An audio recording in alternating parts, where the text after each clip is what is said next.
शेतकरी मित्रांनो, आज आपण पलूस भागातील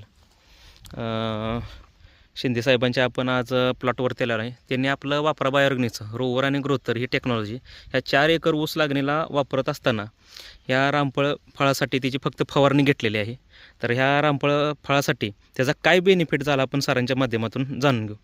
शिंदे साहेब, काय फरक दिसतोय आता आपण ह्या फवारणी घेतल्यावर झाडाला काळोखी चांगली वाढले ओके आणि फळाची संख्या हां भरपूर लागलेली आहे जरा. ओके एवढी कधीच लागत नव्हती फळाची संख्या. म्हणजे शेतकरी मित्रांनो, तुम्ही सेटिंग पाहू शकता.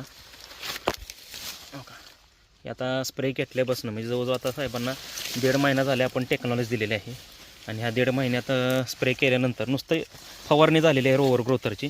तर तुम्ही फळांची संख्या पाहू शकता असा आणि पानाची काळोखी वगैरे पाहू शकता. किती पीक आहे तरी सांगू शकताय का? दुसरंच पीक आहे. आणि प्लॉटचे तुम्ही म्हणजे गेल्या झाडाच्या वर्षी आपल्याला 4 नाही तर 5 म्हणजे Setting. 10-12 रामफळी मिळाली. ओके. हे भरपूर लागली. म्हणजे आता आपण प्रत्येक कुठेही जरी फांदीला जर बघितलं तर सेटिंग मोठ्या प्रमाणात त्यांना मिळालेलं आहे.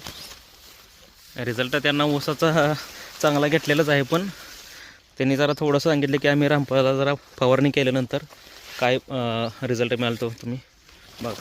एका जागेला 3-3, 4-4 सेटिंग झालीत आणि पानाची क्वालिटी पाहू शकता.